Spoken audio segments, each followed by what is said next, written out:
Palabra Fiel presenta Un despertar en la palabra con Leonel Obispo.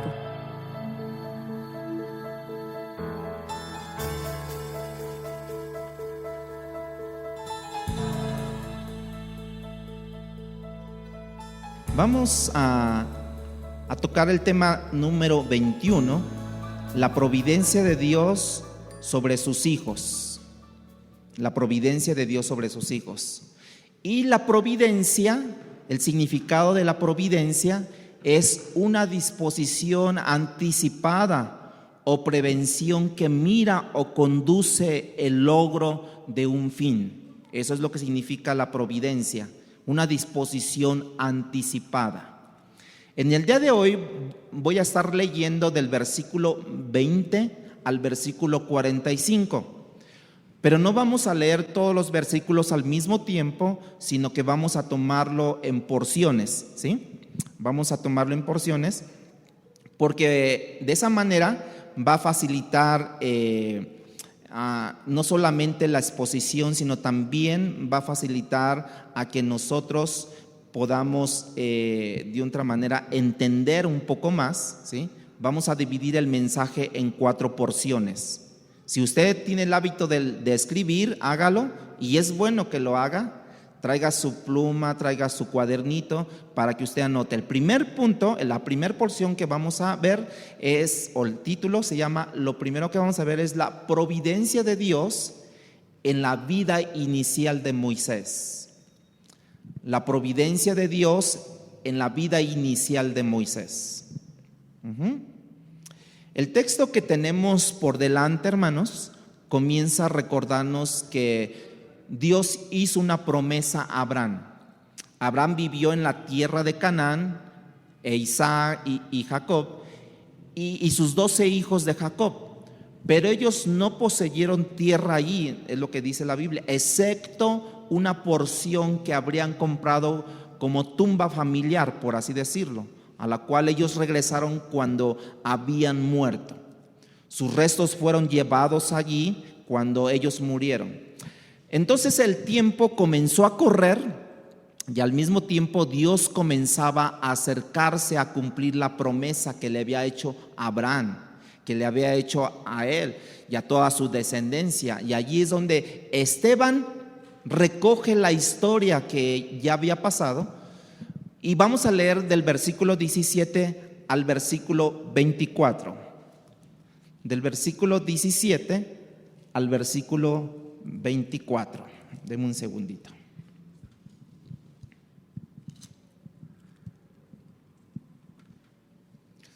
Si me pueden prender esta luz, el candil, por favor. Ok, perfecto, ahora sí ya. Del 17 al 29, es del 17 al 29. Pero cuando se acercaba el tiempo de la promesa que Dios había jurado a Abraham, el pueblo creció y se multiplicó en Egipto, hasta que se levantó en Egipto otro rey que no conocía a José. Este rey, usado de astucia con nuestro pueblo, maltrató a nuestros padres, a fin de que expusiesen a la muerte a sus niños para que no se propagasen.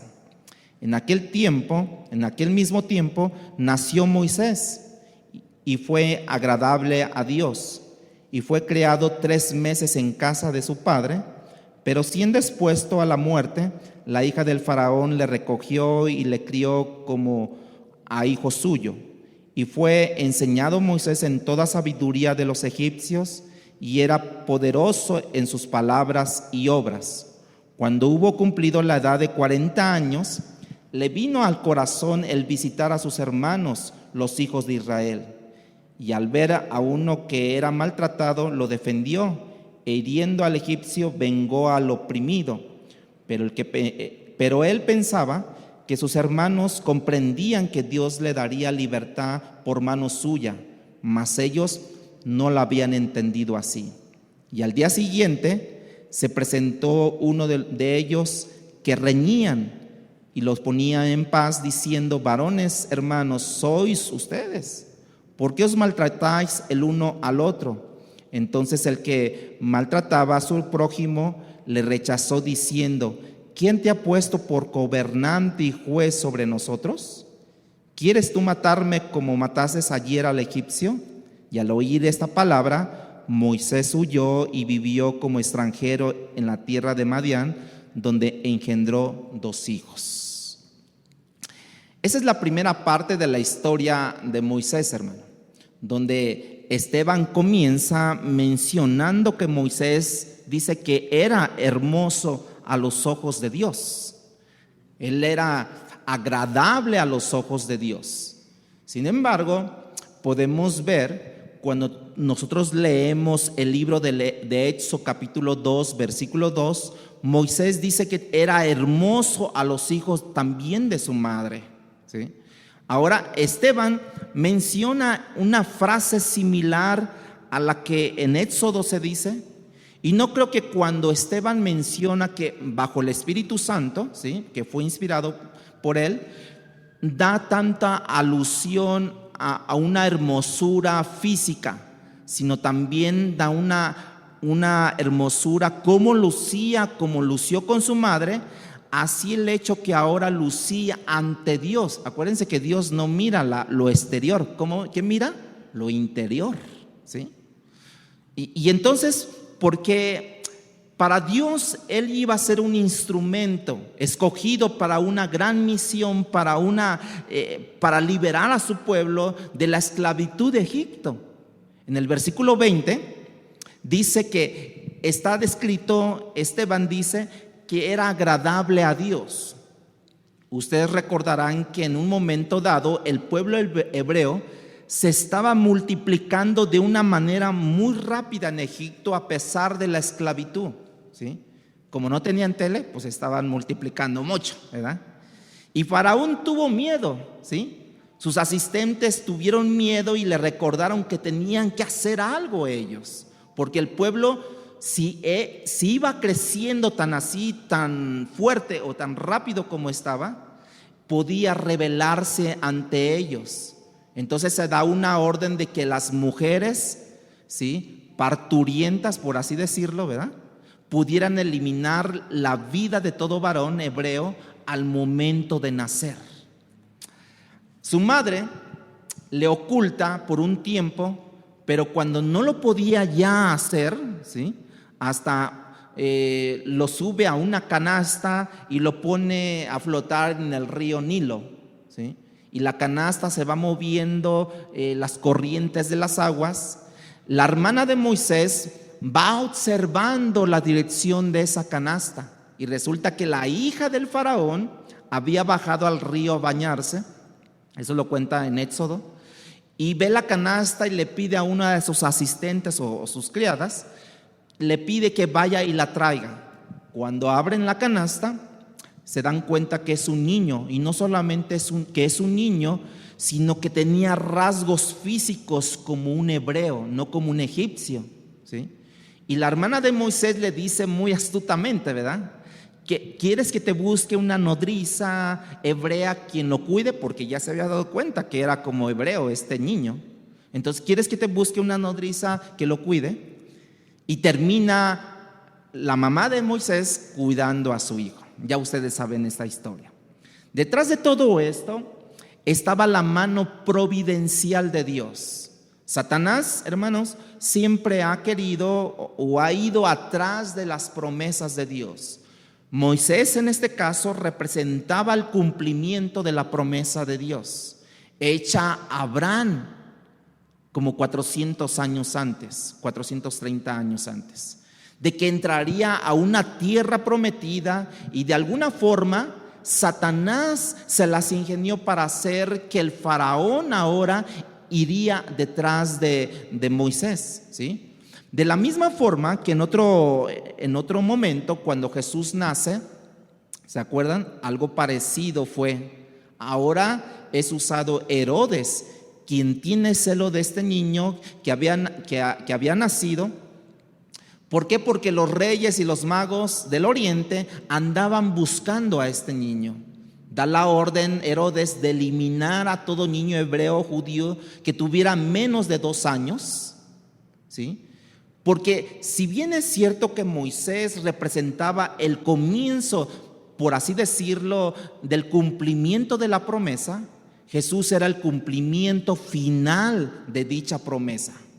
Satanás estaba tratando de quitarle la vida, pero sin tener éxito, tanto a Moisés como el iniciador de la promesa, como a Jesucristo, el que finalmente cumple la promesa que Dios había dicho. Y no solamente los liberaré de la esclavitud física por medio de Moisés, sino también de la esclavitud del pecado por medio de Jesucristo en la cruz del Calvario.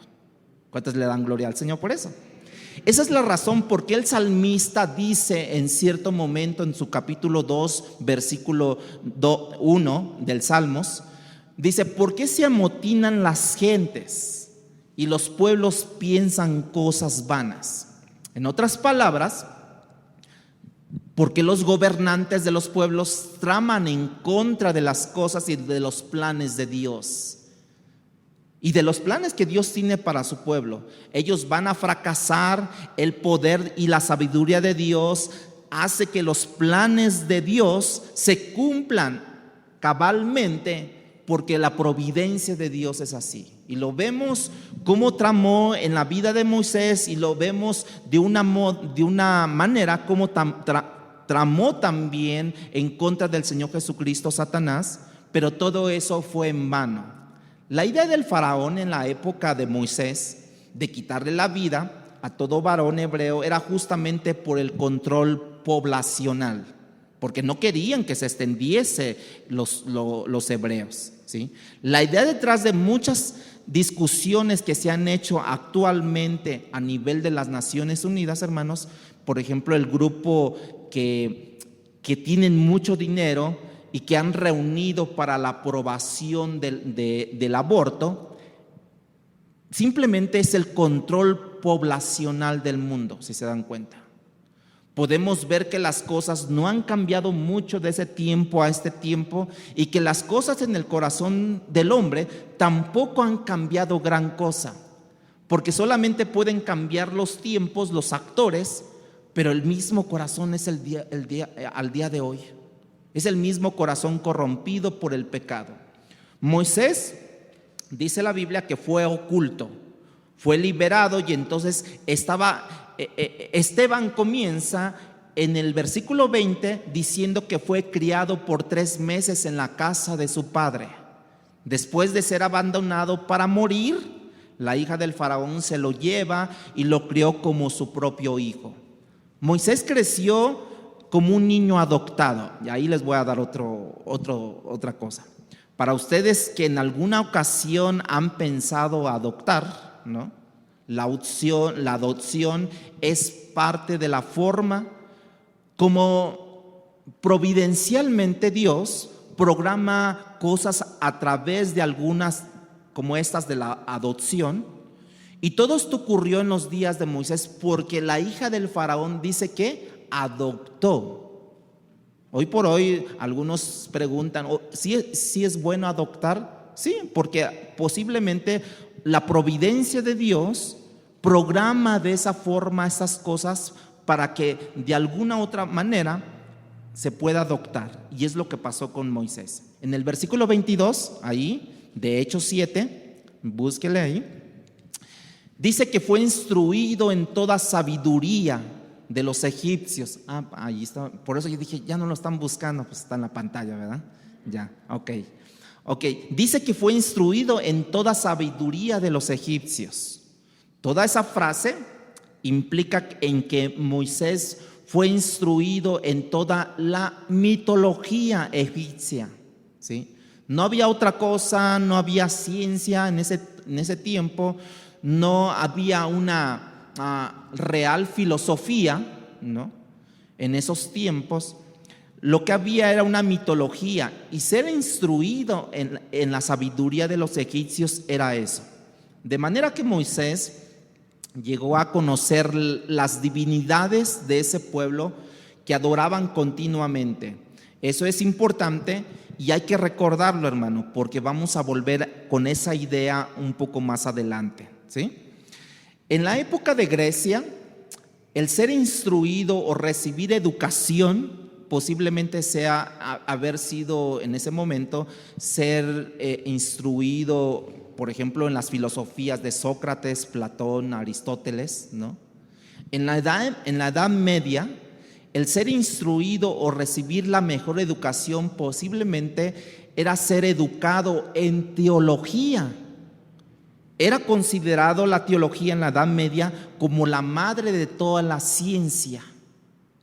En el día de hoy, recibir la mejor educación implica recibir una educación secular en las mejores universidades más prestigiosas de nuestros tiempos. Así es que, regresando a Moisés, la mejor educación que Egipto podía ofrecer, que eso implicaba entonces haber conocido acerca de sus deidades, las mitologías. Recuerda eso para que cuando regresemos más tarde entendamos lo que le estoy comentando.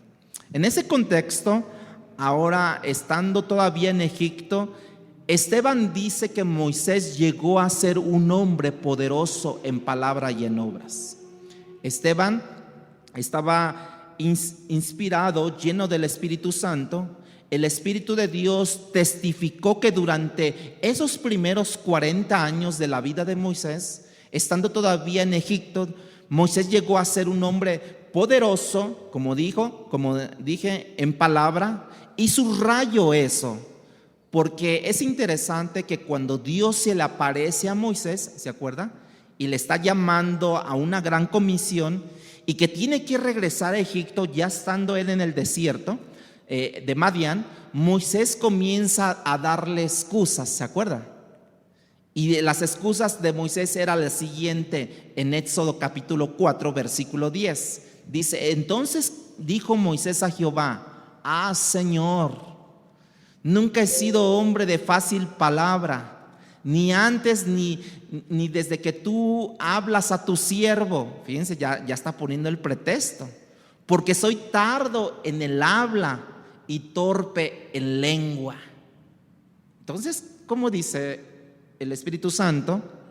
Que era un hombre poderoso en palabra. Por eso dije, voy a subrayar eso, porque Moisés empieza a ponerle pretextos que no son reales, ¿sí?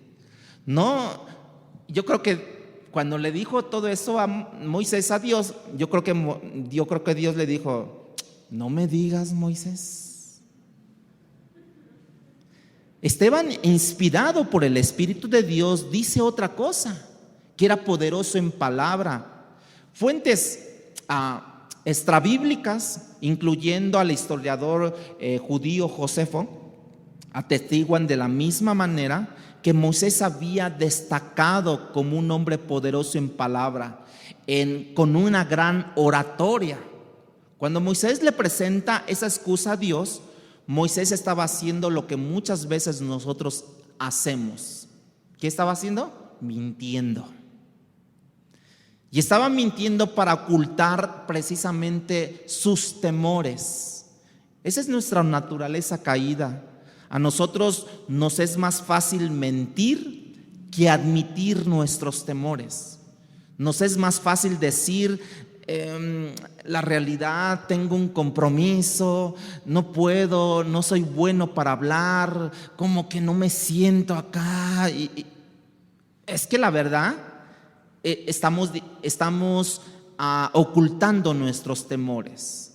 Se nos dificulta, como Moisés decía, soy tardo para hablar, soy de lengua, o sea, se me lengua la traba y demás, ¿no?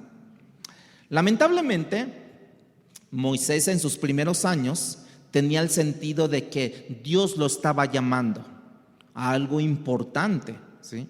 Lo que Moisés no tuvo fue la habilidad de discernir, como muchos de nosotros, el tiempo de Dios. Escucha el texto de Hechos capítulo 7, versículo del 23 al 25. Dice de esta manera, cuando hubo cumplido la edad de 40 años, le vino al corazón el visitar a sus hermanos. O sea, ya estaba llamado Moisés a los hijos de Israel. Y al ver a uno de ellos que era maltratado, lo defendió e hiriendo al egipcio. vengó al oprimido, ¿sí? Pero él pensaba que sus hermanos, ¿qué dice? Comprendían que Dios le daría libertad por mano suya, o sea, el llamado que él tenía. Mas ellos, ¿qué dice? No lo entendieron así. Moisés tenía esa gran idea que ellos iban a entender con esta acción que Dios le estaba llamando a darles libertad. Pero la realidad es que dice que ellos no entendieron. Ahora vamos a leer del versículo 26 al versículo 29 de Hechos capítulo 7.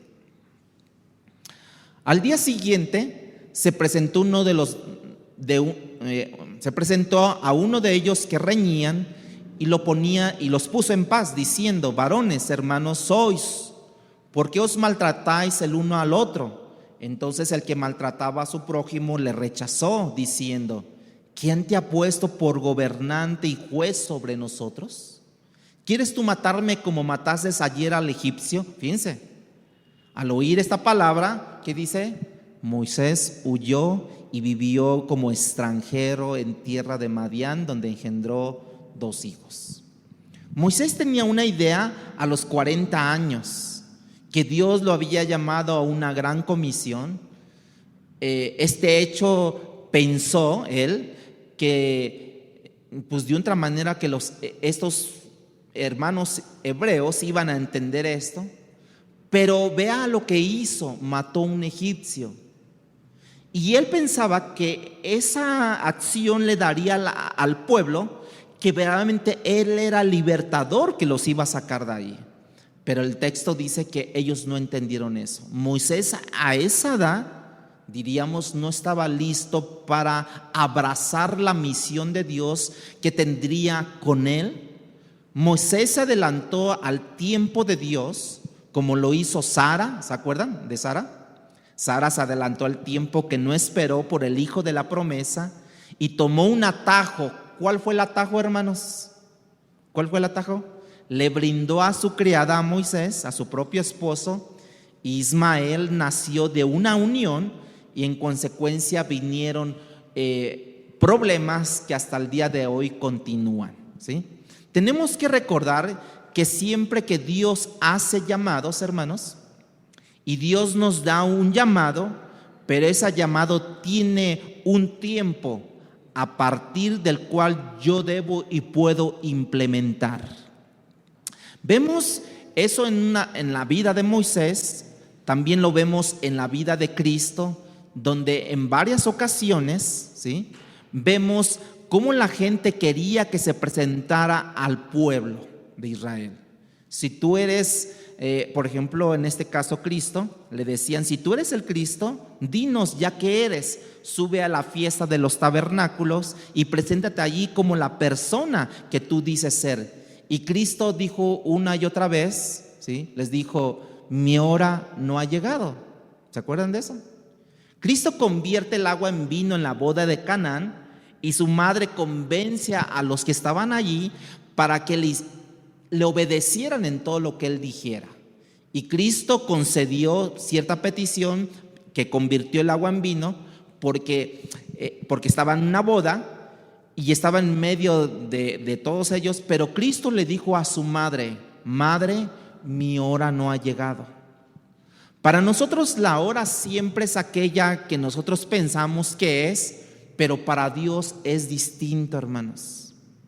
Si hay algo que yo necesito aprender, yo, Leonel, es que Dios se mueve lentamente.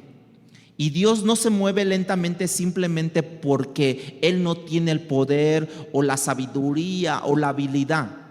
Dios se mueve lentamente de acuerdo a nuestro estándar que vivimos, en el tiempo y en el espacio. Y también porque muchas veces nosotros no estamos listos, ni están listos aquellos para poder abrazar el llamado de Dios y ellos también poder abrazar la visión de Dios. Moisés no estaba listo a la edad de 40 años, hermanos. ¿Cómo sabemos? Porque en el texto dice que mató a un hombre, ¿se acuerdan? El egipcio. Y él pensó que era la manera cómo Dios le había revelado al pueblo que iba a entender que a través de esa muerte, de esa defensa que hacía por los hebreos, iban a entender que Él era el libertador. La prueba está que al día siguiente, cuando Él trata de mediar un problema entre los hermanos, y pensando Moisés que ellos entenderían la misión, uno de ellos le responde. ¿Qué le respondió? ¿Quién te ha hecho por gobernante y juez sobre nosotros? Eso nos dice que el pueblo tampoco estaba listo para abrazar la salida de Egipto, ¿sí? Moisés no se había ganado el liderazgo de un pueblo que él entiende que necesita liberar, ciertamente, pero no estaba en el tiempo de Dios, ¿sí? Tiempo es todo. Es, por ejemplo, esto. Hay dos hijas, hay una mamá, ¿no? Hay dos hijas, a ver, póngame atención aquí. Hay una mamá, hay dos hijas, una de ellas sale embarazada antes de tiempo, ¿no? Y va con la mamá y le dice: mamá, estoy embarazada. Y la mamá le ofende: has manchado la reputación de la familia, ¿qué dirán? Y bla, bla, bla, bla, bla, bla. Y hay otra hija que se casa, pasa el tiempo, el proceso, y se embaraza. Y cuando nace el niño, entonces lo abrazan, risas, gozos. ¿Aquí qué pasó, hermanos? Que no esperó el tiempo una de ellas. Y la otra que sí esperó el tiempo, ¿cómo recibieron todo esto?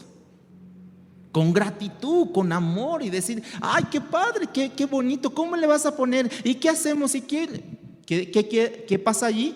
El tiempo. El tiempo es todo, ¿sí? Moisés estaba fuera de tiempo. ¿Y qué tuvo que hacer por estar fuera de tiempo? Huir, ¿sí? Tuvo que ir ¿a dónde? Al desierto. Pero allí la providencia de Dios, allí estaba con él. Moisés necesitaba el desierto. ¿Y cómo lo sabemos? Porque Dios orquesta los eventos, hermanos, para que de otra manera los hombres entiendan de que el tiempo de Dios es perfecto. La providencia de Dios, aun cuando ya la regamos, ¿no? Aun cuando ya la regamos, providencialmente Dios quiere que tú entres en el desierto. Ahorita les voy a explicar más sobre eso. Si tú estás en un desierto, has estado en un desierto, quiero decirte que el desierto no tiene nada de pecaminoso. Tú estás allí porque en cierta forma Dios ha orquestado todo esto. No sé si has leído acerca de los desiertos en la Biblia. Los desiertos siempre son tiempos de prueba, hermanos. Si tú has estado allí, seguro que es un tiempo que vas a estar, y si no lo has estado, pues vas a estar algún tiempo, porque son los mejores tiempos donde Dios hace las mejores cosas. Yo he estado allí, hermano. Yo he estado en desiertos. ¿Cuántos han estado en desiertos? Levanten la mano. Usted puede decir: hermano, pero si yo nunca he estado en un desierto. No te preocupes, no te desesperes, que tu tiempo llegará. Hay uno más adelante en el camino que vas a pasar. Los desiertos en la Biblia siempre están asociados a tiempos de prueba para ver lo que hay en mi corazón. ¿Para qué sirven los desiertos? Para ver lo que hay en mi corazón. Dice en Deuteronomio 8:3, dice: te saqué al desierto para humillarte, dice Dios, para probarte y ver lo que había ¿en dónde? En tu corazón. ¿Sí vieron esto? Deuteronomio 8:3, te saqué al desierto para humillarte, para probarte y ver lo que había en tu corazón. El desierto es un tiempo donde Dios quiere tratar con nosotros de manera especial. El desierto es un tiempo donde Dios quiere humillar mi orgullo, humillar mi ego. ¿A poco no, hermanos? Híjole, yo cuando he estado en desiertos, Dios que te doblega. Dios me humilla mi ego. Dios me humilla mi orgullo. Y Moisés terminó en el desierto. Y no solamente terminó en el desierto, terminó trabajando para su suegro Jetro por 40 años. Moisés necesitaba seguir a alguien. En este momento seguía a su suegro Jetro, para que aprendiera cosas allí, para que puedas aprender a ser un gran líder, hermano. Nadie puede ser un gran líder si no ha sido primero un gran seguidor, ¿sí? 40 años en Egipto, ahora 40 años en el desierto. Casi no puedo creer que Moisés no pudiera recibir el llamado a los 80 años. Imagínense, hacer algo para Dios hasta que lleguen a los 80 años. Sí, porque la misión que Moisés iba a abrazar requería un tiempo de preparación, de carácter extraordinario de Dios en él. Por eso es que muchos decimos, híjole, ya tengo 50 años y apenas estoy recibiendo el llamado. Bueno, porque Dios quería formar el carácter en nosotros, ¿no? Hay otros que van a recibir este llamado a los 80 años, como pasó con Moisés. ¿Desde cuándo había recibido el llamado? A los 40 años. Y a los 40 años él fracasó. A los 40 años él no discernió el tiempo de Dios, cómo iba a ser la liberación. A los 40 años Moisés mató a alguien fuera de tiempo. Tomó la justicia en sus manos. 80 años para hacer algo para Dios. Cristo, el Hijo de Dios, el agente creador del universo, tuvo que esperar 30 años para predicar su primer sermón. ¿Se acuerdan de él? De Cristo, que tardó 30 años para predicar su primer sermón. Eso nos da una idea de que los tiempos de Dios no son nuestros tiempos. Entonces, el número 1, la primera porción que hablamos, era la providencia de Dios en la vida inicial de Moisés. Ahora, apunte, hermano, apunte el segundo punto, número 2. La providencia de Dios en el llamado inicial de Moisés. Primero, dijimos que la providencia de Dios en la vida inicial de Moisés. Ahora, la providencia de Dios en el llamado inicial de Moisés. Versículo 30 al 34. Vamos a leer. Dice, pasados 40 años, un ángel se le apareció en el desierto del monte Sinaí, en la llama de fuego de una zarza. Entonces Moisés, mirando, se maravilló de la visión, y acercándose para observar, vino a él la voz del Señor: yo soy el Dios de tus padres, el Dios de Abraham, el Dios de Isaac, el Dios de Jacob. Y Moisés, temblando, no se atrevía a mirar. Y le dijo el Señor: quita el calzado de tus pies, porque el lugar en que tú estás es tierra santa. Ciertamente has visto la aflicción de mi pueblo que está en Egipto, y he oído su gemido, y he descendido para librarnos. Ahora pues, ven, te enviaré a Egipto. ¿Sí? Y es bien importante todo esto, hermano. Escucha lo que Dios estaba haciendo en ese momento. Moisés estaba caminando en el desierto después de 40 años de conocerlo, y un día, al ver un día fuera de común, ¿sí?, una zarza dice que estaba ardiendo allí. Una zarza estaba ardiendo, pero el arbusto dice que no se consumía. Y desde el arbusto salió una voz y se le apareció Dios. Pero a esto bien se le puede llamar una teofanía, ¿sí? Y teofanía es un símbolo a través del cual Dios se revela. Esa es la teofanía. Pero no es exactamente Dios. Dios no es un arbusto, lógicamente, mucho menos ardiendo. Dios es alguien que está usando la zarza en ese momento para revelarse a Moisés. Le dice a Moisés: yo soy el Dios de Abraham, de Isaac, de Jacob. Y otra vez, de la misma manera que Abraham conoció a Dios como Dios revelador, cuando él estaba en Mesopotamia, Abraham, ahora Moisés también comienza a conocerlo como, de la misma forma, en esa misma manera. Ambos casos, tanto Abraham como en este caso Moisés, comenzaron de otra manera a tener una relación con Dios, comenzaron a platicar con Dios. Dios es un Dios que busca al hombre, hermanos. Ahora Moisés comienza a conocer esa divinidad completamente diferente a la que los dioses de su tiempo, a la que los dioses de los egipcios habían conocido, ¿sí?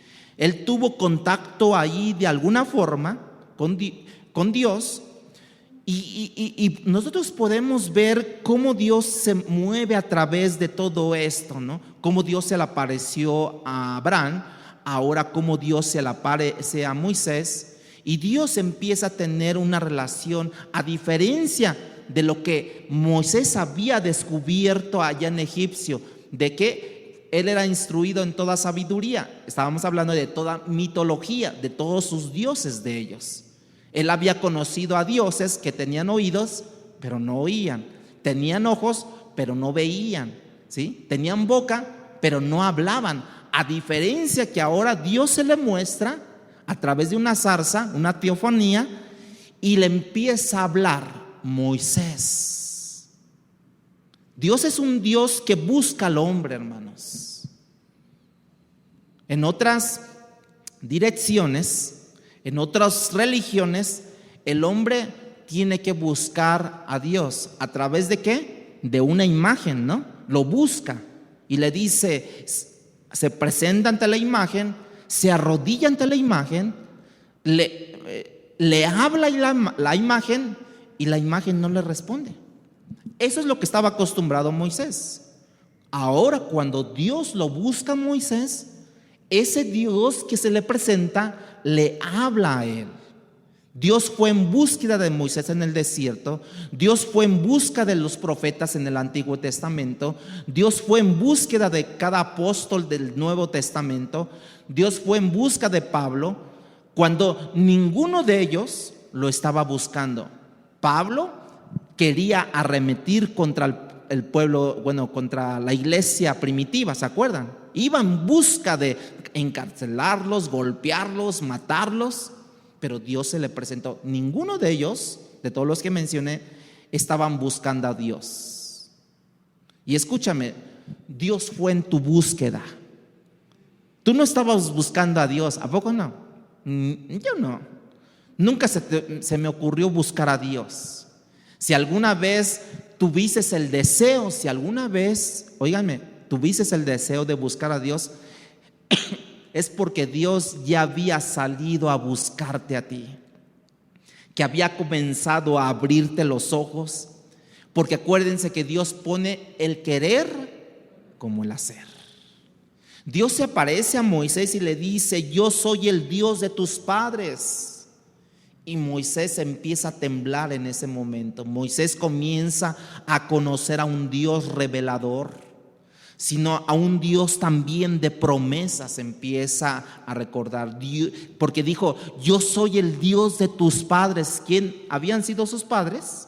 Pues desde Abraham, Isaac, Jacob y sus 12 hijos, y de ahí resultó Moisés también. Dios le hizo una promesa a Abraham, a toda su descendencia. Ese es el Dios que ahora está regresando una vez más a la tierra, y se le presenta a Moisés 100 años después.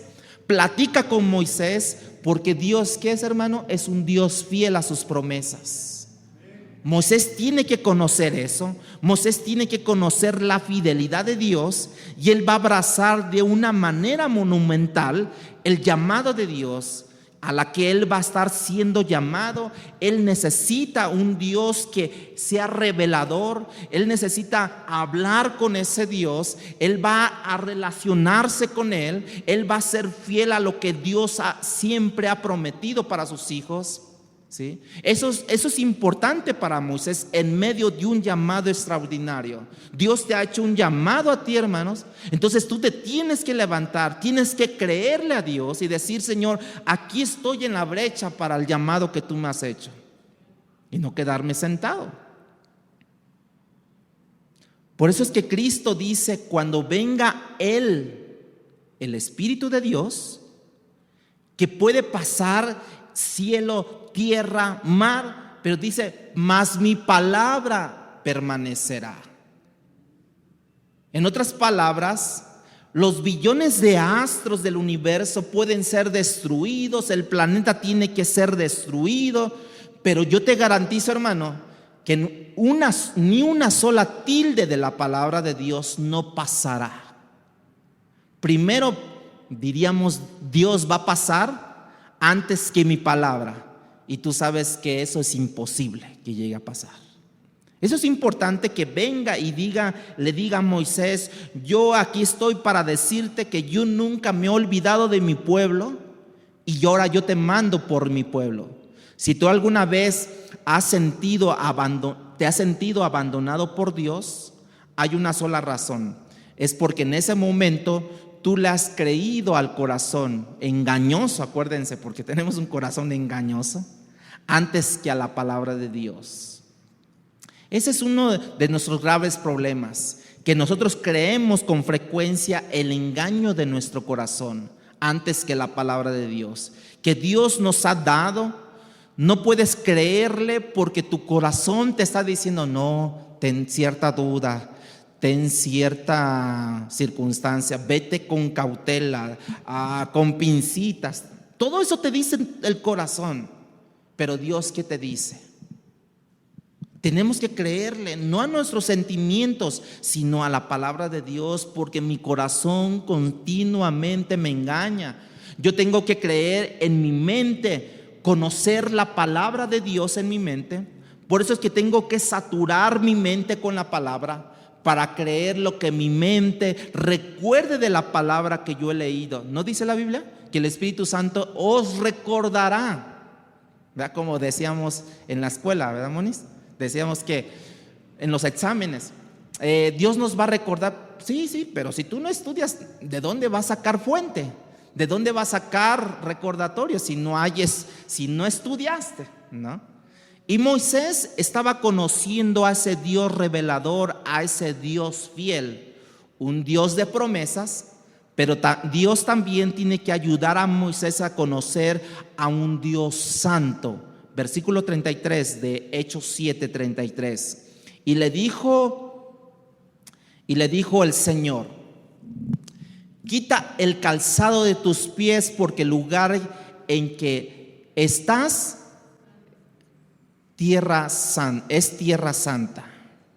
Moisés conoció a ese Dios de santidad que nunca conoció en las deidades de Egipto, hermanos. ¿Sí? Moisés llegó a conocer tempranamente a un Dios que requiere santidad para caminar con Él. ¿Qué requiere para caminar con Él? Santidad. Un comentarista dice, hablando de la santidad, es el requerimiento de Dios para tener una relación con el hombre. Es un requerimiento. No es opcional la santidad para caminar con Él.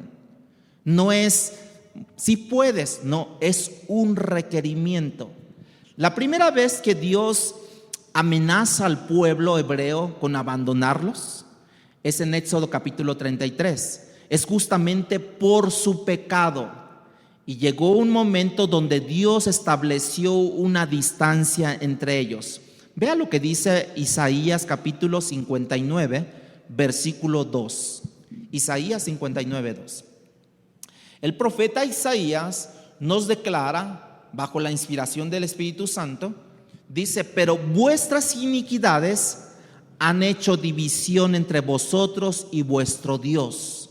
¿Qué han hecho división? Los pecados, las iniquidades. Y dice: y vuestros pecados han hecho ocultar de vosotros su rostro para no oír. ¿Qué es lo que impide mi relación con Dios? El pecado, mi iniquidad. Isaías le dice al pueblo de Dios, de parte de Dios: vuestras iniquidades han hecho que vuestro Dios se aleje de ti, se distancie de vosotros. Y vuestros pecados han hecho que Dios se haya hecho no solamente distanciarse, sino se ha hecho sordo a vuestras oraciones. Piense cómo es. No es opcional la santidad, es un requerimiento la santidad de Dios. La santidad en la vida del creyente es la evidencia manifiesta de la presencia de Dios en nuestra vida, hermanos. Moisés tiene a un Dios que se está revelando o que le está revelando su carácter. Moisés abraza la misión que le ha encomendado, y eso es importante. Tú y yo tenemos que conocer a Dios antes de hacer cosas para Dios. Una vez más, tenemos que conocer a Dios antes de hacer ¿qué? Cosas para Dios. De lo contrario, no vamos a poder discernir su voz, ni su tiempo, ni sus formas de Dios. Moisés conoció a Dios como un Dios revelador, como un Dios fiel, como un Dios santo, pero también llegó a conocer como un Dios misericordioso. Versículo 34 de Hechos 7:34. Dice: ciertamente he visto la aflicción de mi pueblo que está en Egipto, y he oído su gemido, y he descendido para librarlos. Ahora pues, ven, te enviaré a Egipto. Dios dice: mira Moisés, 430 años ya pasaron, y yo esos 430 años, yo no he ignorado sus aflicciones. Dios te está enviando en este momento a Moisés, ¿sí?, en una situación que tú te encuentras, ¿no?, o que te encontrarás, o estarás en un desierto, hermano, y Él no va a ignorar tus aflicciones. De hecho, Dios le dijo a Moisés: no solamente he visto las aflicciones de mi pueblo, he oído su gemir. Cuando ellos gemían de dolor, gemían de sufrimiento, yo he escuchado cada momento que ellos han estado ahí gimiendo. Yo he estado allí haciendo algo. Y por eso es que Moisés ahora ve la santidad de Dios, pero también esa santidad de Dios no exime de ser un Dios misericordioso. Dios siempre es un Dios misericordioso y siempre santo. Y en su santidad de Dios, tan grande que es la santidad de Dios, que expande, que hace lucir su misericordia sobre nosotros. De hecho, otra vez regresemos a Isaías 63:9 ahora. Nos deja ver algo claramente, cómo Dios es tan misericordioso, santo, pero también misericordioso. Isaías 63:9 dice: en toda angustia de ellos, ¿sí?, Él fue angustiado. Escuchen esto, dice: en toda angustia de ellos, Él fue angustiado, y el ángel de su faz los salvó. En su amor y en su clemencia los redimió, y los trajo y los levantó todos los días de la antigüedad. ¿Sí? Ese es un Dios personal, hermano, que sufre conmigo. ¿Cuántos han sufrido aquí? Bueno, Dios ha estado contigo sufriendo. ¿Habías leído esta porción bíblica? ¿Que Dios sufre contigo? Ahora, cuando tú sufras, cuando yo sufra, ay, Señor, tú estás sufriendo también conmigo. Eso es un Dios personal, hermano. ¿Cómo lo dice? ¿O cómo lo hace? No sé. ¿Por qué lo creo yo? Porque lo dice su palabra, hermanos. Y para mí eso es suficiente.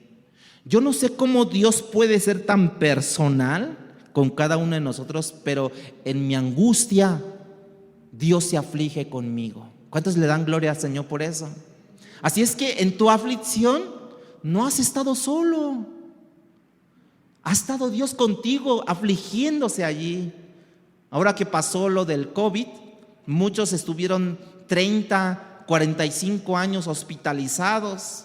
viendo muertos, viendo tanta cosa que se ve en los hospitales. Bueno, en tu aflicción ahí estaba Dios contigo, también afligiéndote, ¿sí? Afligiéndose también Él.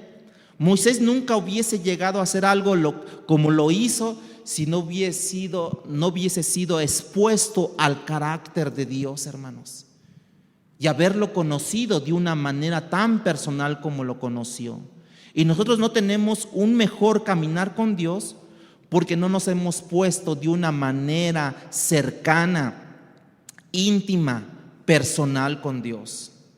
Así es que, hermanos, esa es la exposición del carácter de Dios, lo que deja huella en nuestra memoria y en nuestra vida. Y eso es lo que va a transformar mi vida. El apóstol Pablo, en 2 de Corintios 3:18, digo, si lo quiere buscar, pero el apóstol Pablo dice que somos transformados de gloria en gloria. ¿Cuándo? Cuando somos expuestos al carácter de Cristo.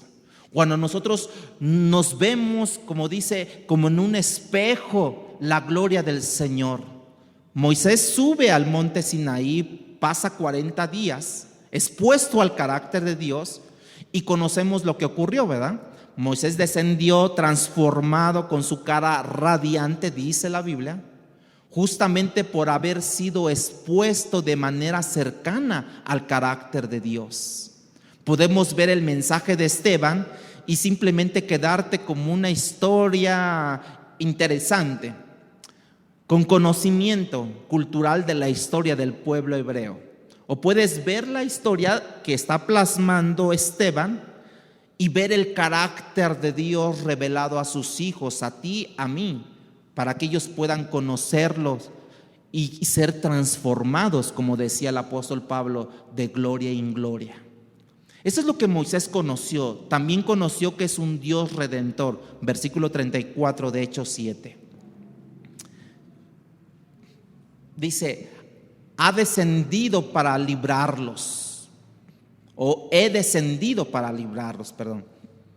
Dios es un Dios redentor. Es como decirle, tú, Moisés, eres un Dios libertador. Tú eres la figura que apunta a mí, que viene en el futuro. Tú eres el tipo de Cristo que viene. Tú vas a libertar de la esclavitud física y hay otro que va a venir y va a libertar de la esclavitud del pecado. Moisés libera al pueblo hebreo de la esclavitud de Egipto y apuntando a Cristo nos deja ver que vendrán otro profeta que Dios levantaría en el futuro. Él nos librará de la esclavitud del pecado y ahí estamos incluidos tú y yo, que hemos sido libertados del pecado. Y nuestro Dios no solamente es un Dios redentor, es un Dios enviador. Versículo 34, ahora pues, ven, te enviaré a Egipto. Nuestro Dios es un Dios misericordioso. Yo he escuchado el gemido de mi pueblo. Dios es un Dios redentor. He descendido para librarlos. Dios es un Dios enviador. Ven ahora y te enviaré a Egipto. Dios envió a Abraham de Mesopotamia a Canaán.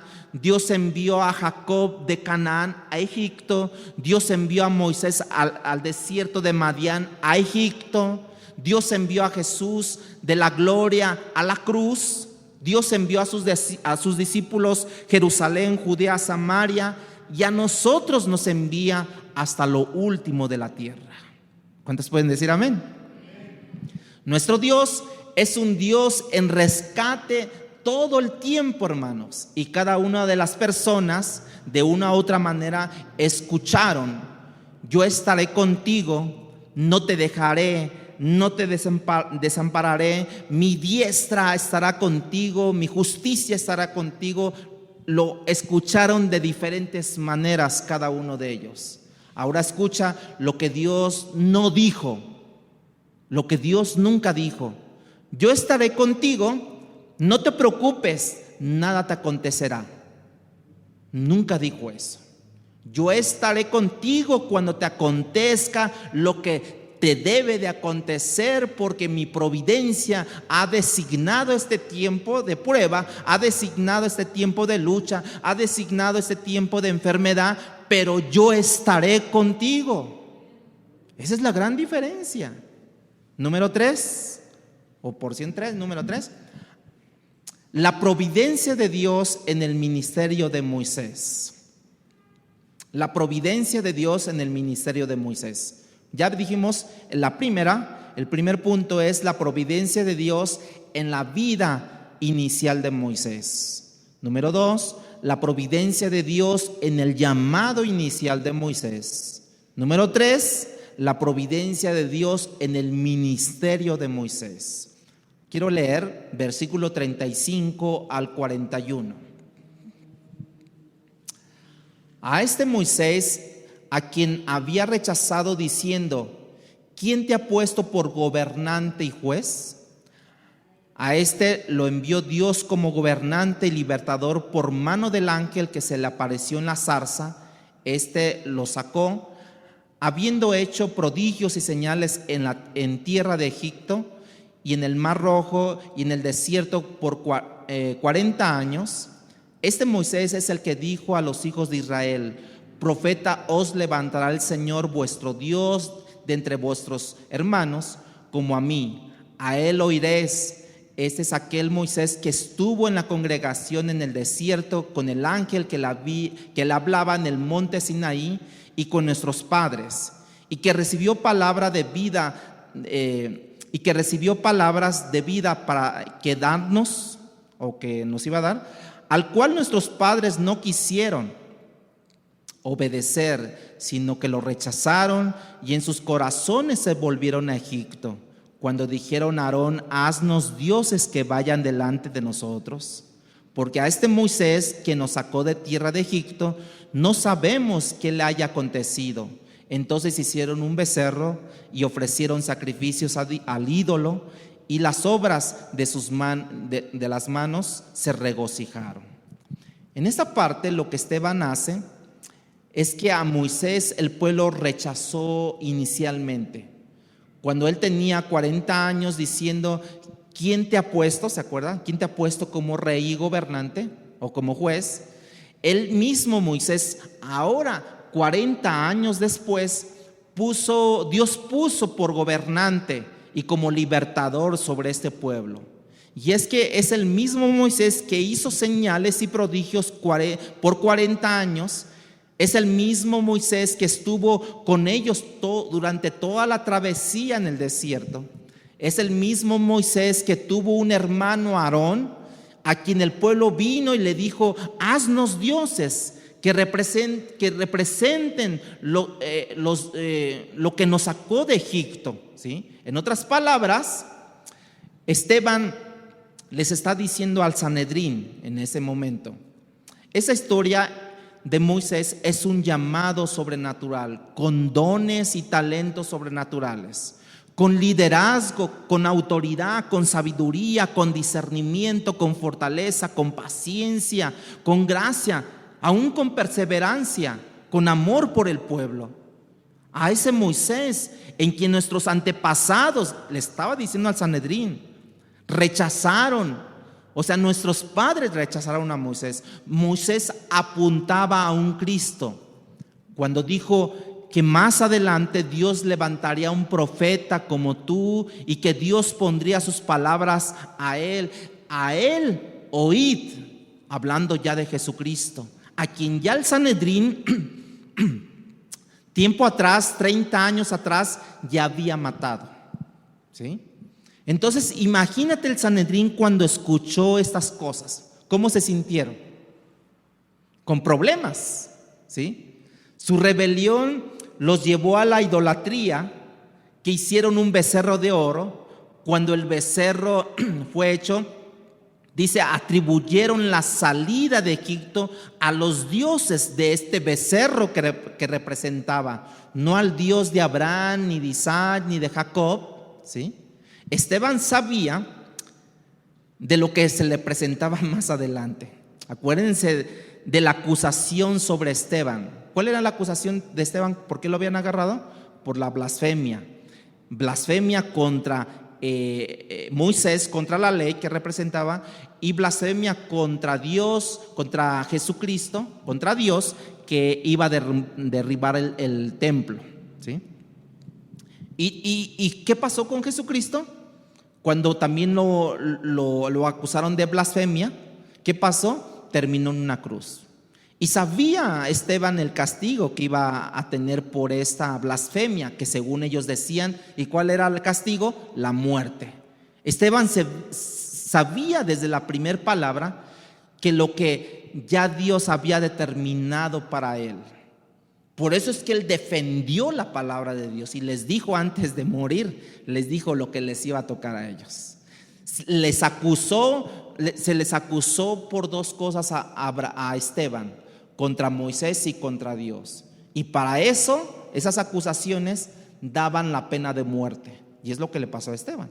Él sabía que eso no lo iba a hacer callar, hermanos. Cuando tú amas a Dios, cuando tú amas la verdad de Dios, cuando tú amas la revelación de Dios, no hay quien te calle. Cuando esa revelación está siendo atacada, no podemos permanecer en silencio. Hay muchas veces, como lo he dicho en otros sermones, que tenemos que guardar silencio, pero hay otras que el mismo Espíritu te dice, habla. En esta ocasión, Jesucristo, cuando le imputaron esos pecados, bueno, esas blasfemias, ¿qué dijo él? Dice que él guardó silencio. ¿Se acuerdan? ¿Qué hizo Esteban cuando le imputaron esas blasfemias? Él no se quedó callado. Él defendió la palabra de Dios. Versículo 39 y 40 dice: al cual nuestros padres no quisieron obedecer, sino que desecharon y en sus corazones se volvieron a Egipto cuando dijeron a Aarón: haznos dioses. Moisés teniendo comunión con Dios por 40 días, y este pueblo abajo pidiendo dioses. ¿Te imaginas? ¿Por qué estaban pidiendo dioses? Y en sus corazones, dice, ¿qué dice? Se volvieron a Egipto. Y es lo que nos dice en Números, también se nos dice así. ¿No sería mejor que nos volviéramos a Egipto? Ellos decían, allá teníamos las cebollas, teníamos los ajos, ¿no estábamos mejor allá? El pueblo pudo estar 40 años en el desierto, hermanos, pero ellos no estaban en el desierto. Sus cuerpos estaban en el desierto, pero sus corazones, ¿dónde estaban? En Egipto. En medio del paganismo, en medio de la carencia, porque eran esclavos. Y de esa misma manera, cuando el cristiano que ha nacido de nuevo, que llega a la iglesia, que estando en la iglesia, él quiere disfrutar de las formas y estilos de vida del pecado del mundo, sus corazones todavía están en Egipto. Miren, sus cuerpos están aquí, sus cuerpos están aquí, pero sus mentes, sus corazones, ¿dónde están? En Egipto. Él puede estar físicamente en la iglesia, pero el corazón está allá.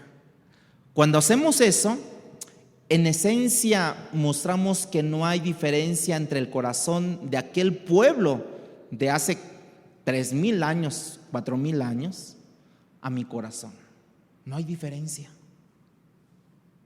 Número 4, la providencia de Dios en la ejecución de su juicio.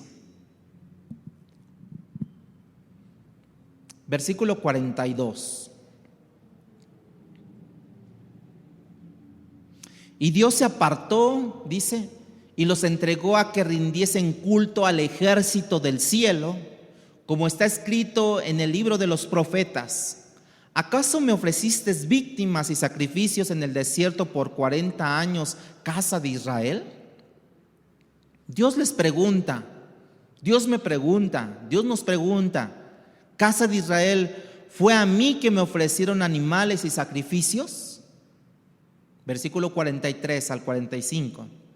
Antes bien llevases el tabernáculo de Moloc y la estrella de vuestro dios Renfán. figuras que os hicisteis para adorarlas. Os transportaré pues más allá de Babilonia. Tuvieron nuestros padres el tabernáculo de testimonio en el desierto, cuando había ordenado Dios, cuando dijo a Moisés que lo hiciese conforme al modelo que había visto, el cual recibió a su vez por nuestros padres. Lo introdujeron con Josué al tomar posesión de la tierra de los gentiles, a las cuales Dios arrojó de la presencia de nuestros padres hasta los días de David. Bueno, ahí comienza otra etapa. Pero básicamente lo que Dios está diciendo es: el tabernáculo está entre ustedes, o estuvo entre ustedes, pero también trajeron el tabernáculo de Moloch, y ustedes ofrecían sacrificios a otros dioses. Yo, el Dios revelador, el Dios fiel, el Dios santo, el Dios misericordioso, redentor y enviador. Y ahora lo que Esteban revela en otra frase de ese mismo Dios, que Dios los entregó para que sirviesen al ejército del cielo. En otras palabras, Dios los entregó al deseo de su corazón. Si quieren rendir sacrificios a dioses paganos, ofrézcanlos. Ya no los voy a disciplinar, ya no les voy a mandar plagas en el desierto para tratar de atraerlos de regreso a mí. Ustedes quieren seguir el deseo de su corazón, sigan el deseo de su corazón.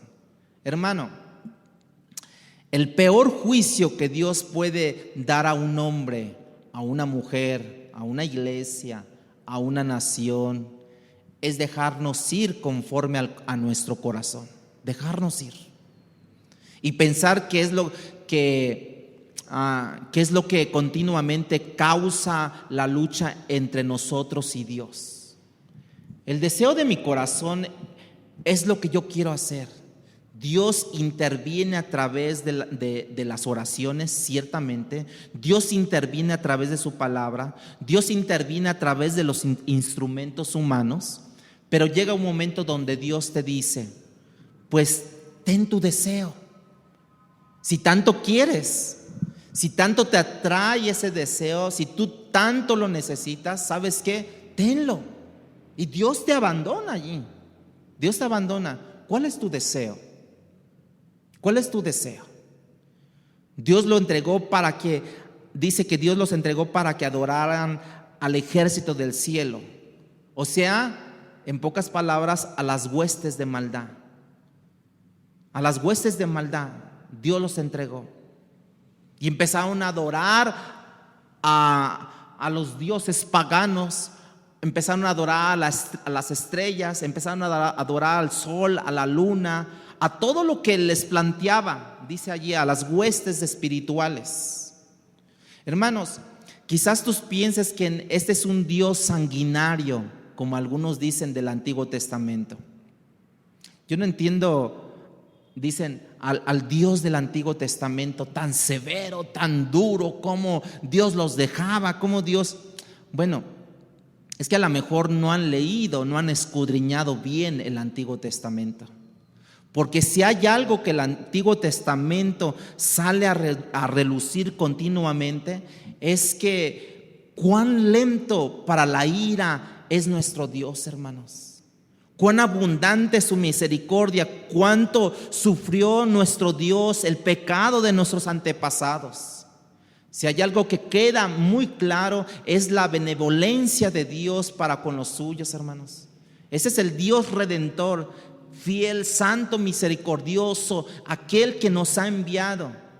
Y no me queda ningún otro atributo, diría Dios, que no sea mi justicia.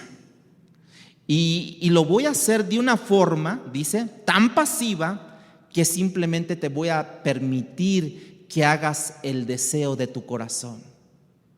Por eso es que cuando nosotros oramos, Señor, Salmo 37, versículo 4, ¿no? Dice: Dios te concederá las peticiones ¿de qué? De tu corazón. Pero se lo han tomado tan en serio que ¿cuál es el deseo de nuestro corazón? Todo el deseo de nuestro corazón está bajo y gobernado de lo natural, de lo terrenal, de lo efímero, de lo pasajero. Cuando Dios dice, yo te daré las peticiones de tu corazón, tiene que ver con lo eterno. Tiene que ver con lo eterno. Señor, que yo lleve tu palabra. Tú me has enviado, Señor, que yo sea testimonio para los míos, Señor, que yo sea testimonio para los otros, Señor, que vean en mí tu gloria. Eso es lo eterno. Y dice la Biblia que lo demás, por ejemplo, que vas a comer hoy, que vas a vestir hoy, que dónde vas a vivir hoy, dice que todo eso es que vendrá por qué, añadidura. Mas buscar primeramente el reino de Dios y su justicia, que te van a promover y ya no puedo venir los domingos. Busca lo eterno. Y vas a ver que no importa que tú no vengas, que tú no accedas a ese ascenso, Dios te va a proveer más. Que hermano, me dicen que tengo que venir los domingos a trabajar y ya no puedo venir. Dios te va a proveer un trabajo donde tú puedas venir los domingos. Y a lo mejor te van a pagar más. La providencia de Dios siempre va, hermanos, siempre va sometida bajo un desierto. Y ese es el desierto, la tentación ahí. Donde, no, hermano, no, es que de verdad que ahora me van a poner como gerente. Y ahora voy a ganar 4 veces más. Y ya, pues ya no puedo venir.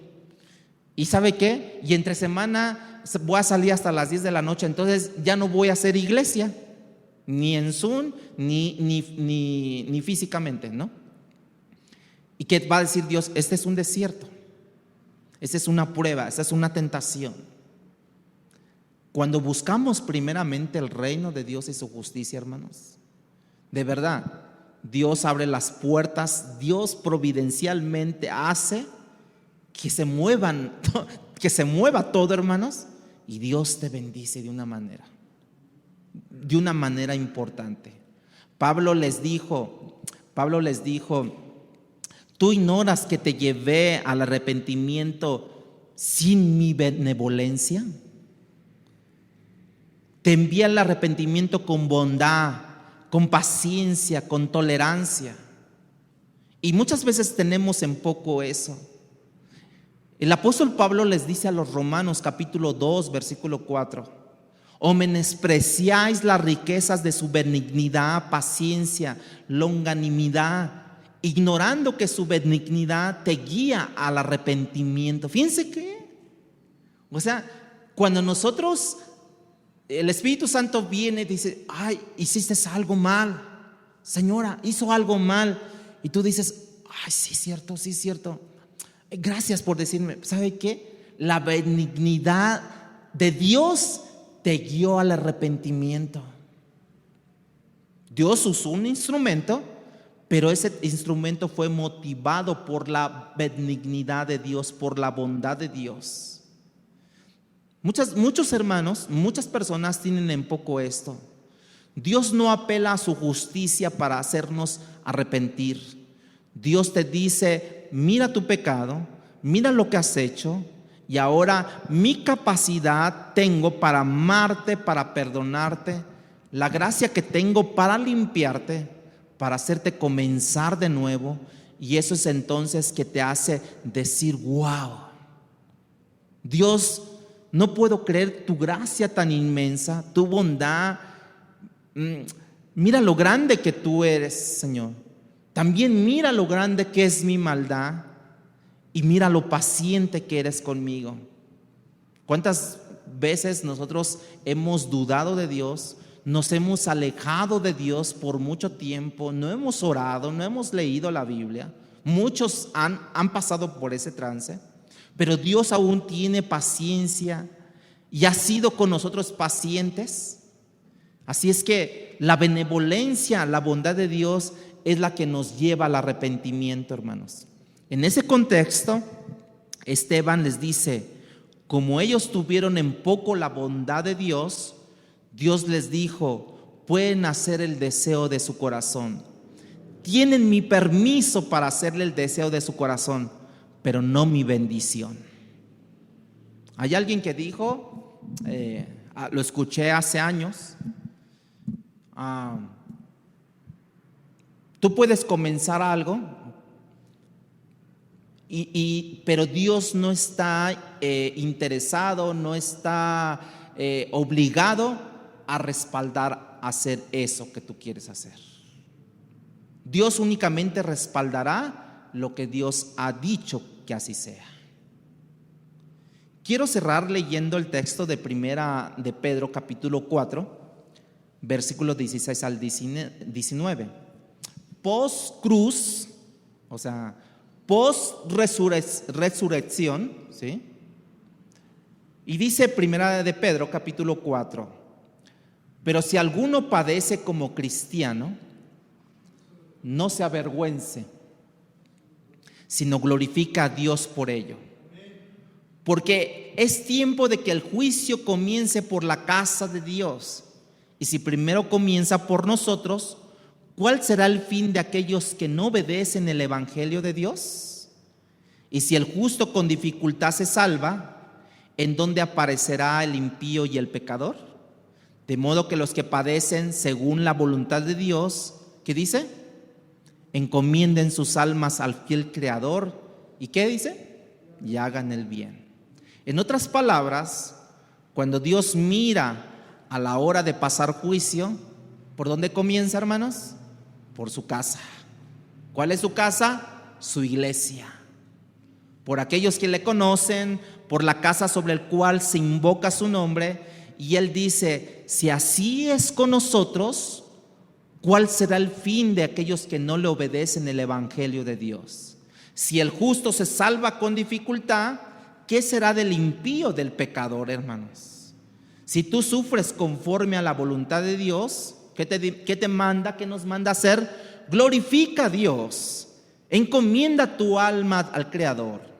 ¿Estás en dificultad? ¿Estás en desierto? ¿Estás en dolor? ¿Estás en sufrimiento, en calamidades?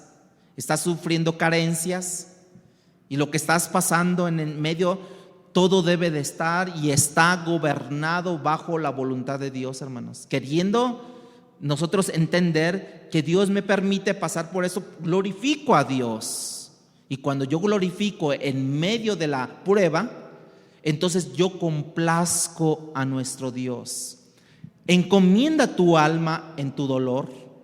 Encomienda tu carencia y tu dificultad y tu herida y toda tu pérdida a Dios, ¿sí? Al fiel Creador. De ese Dios es el que Esteban les está hablando, pero cuando le da este giro ahora acerca de su justicia, que es lo que vamos a ver el próximo domingo, la justicia de Dios. Delante de ese Dios, les dice, ustedes van a dar cuentas.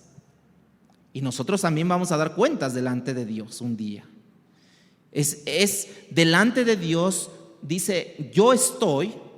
Es un Dios fiel a sus promesas. Es un Dios que comenzó a trabajar con nosotros, con el pueblo hebreo primero, ahora también con Abraham anteriormente. Es un Dios que le dio una palabra, le dio una promesa, trabajó con el pueblo hebreo y hoy está trabajando con nosotros, hermanos. Nosotros debemos de conocer el carácter de Dios todo el tiempo, que aún muchas veces nosotros rechazamos el carácter de Dios. Dios es un Dios ¿qué? Bondadoso. ¿Cómo debemos de ser nosotros? Bondadosos. Dios es un Dios santo. ¿Cómo debemos de ser nosotros? Santos. El Dios que se le apareció a Moisés le dijo, Moisés, yo soy Yahweh, yo soy el que soy. Yo soy el que soy. Mírame, Moisés, vamos a Egipto. He visto la aflicción de mi pueblo. Yo quiero sacar a mi pueblo de la esclavitud.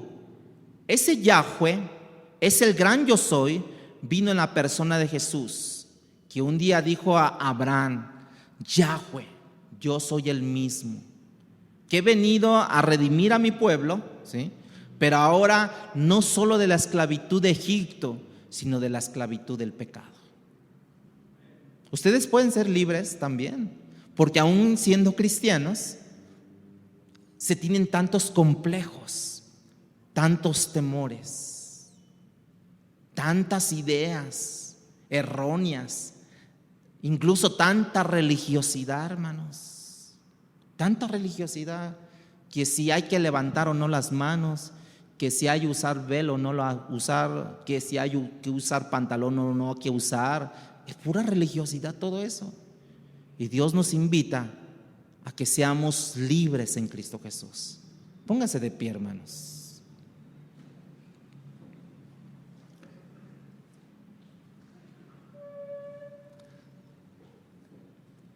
Si tú quieres ser libre de algo,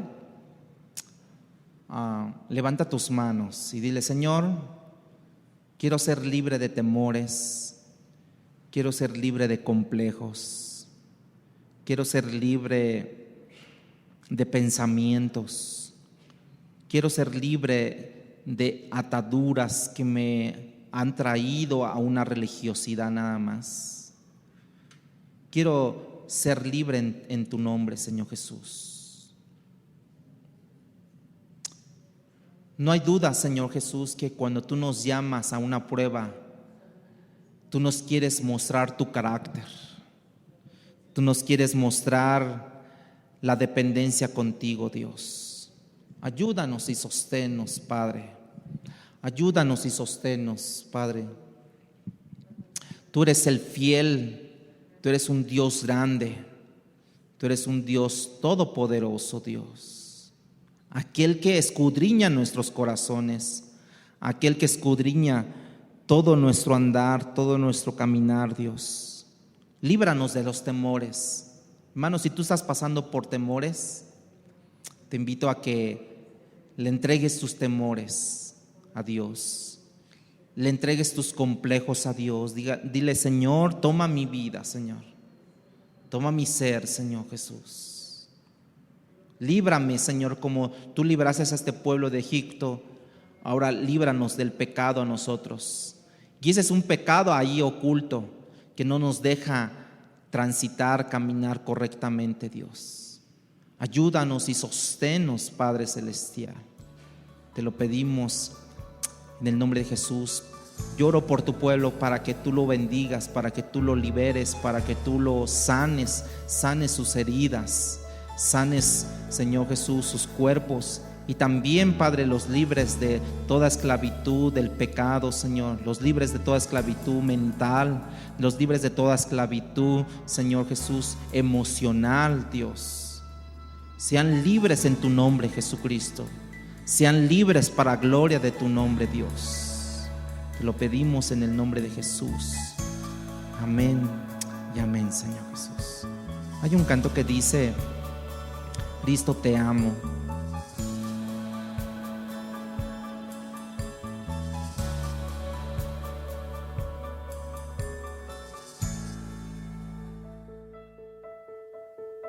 Palabra Fiel presentó Un despertar en la palabra.